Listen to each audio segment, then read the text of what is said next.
आज अरविंद केजरीवाल जी ने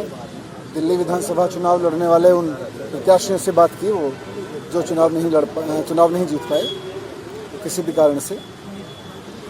उन्होंने उनका हौसला बढ़ाया और सब लोगों ने बहुत अच्छे से चुनाव लड़ा। एक ऐसे समय में जब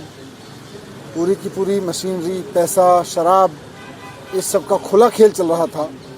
इसके दुरुपयोग का खुला खेल चल रहा था, चुनाव आयोग के नियमों की, चुनाव आचार संहिता की खुलेआम धज्जियां उड़ाई जा रही थीं। उस सब के बीच इन कैंडिडेट्स ने बहुत शानदार चुनाव लड़ा। ये अपने आप में एक बहुत बड़ा काम था जिसको सब लोगों ने मिलकर लड़ा, कार्यकर्ताओं ने मिलकर लड़ा। अभी अरविंद केजरीवाल जी ने सबसे बात की, सबके हौसले अभी बुलंद हैं और आगे की चर्चा की कि किस तरह से अब जिस इलाके से चुनाव लड़ा है उस इलाके में जनता की सेवा करनी है, जनता के बीच रहना है और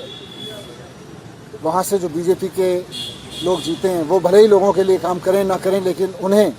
हमारे कैंडिडेट्स को उनके बीच रहना है, जनता की सेवा करनी है। और आने वाले समय में अपने इन कैंडिडेट्स का अनुभव पूरे देश के लिए, पार्टी के प्रसार के लिए उनकी ड्यूटी लगाई जाएगी पूरे देश में। ये उनके साथ चर्चा हुई। सर, समीक्षा भी हुई क्या, जैसे इन सीटों पे क्या बड़े फैक्टर्स रहे जिसकी वजह से रिजल्ट्स इस तरह से अनएक्सपेक्टेड रहा आप लोगों के लिए? देखिए, समीक्षा तो होती रहेगी, साथ साथ चलती रहेगी, बहुत सारे फैक्टर्स रहेंगे, लेकिन जैसा मैंने कहा कि ऐसे समय में जब खुल के पैसे बांटे जा रहे थे, जूते साड़ियाँ बांटे जा रही थीं,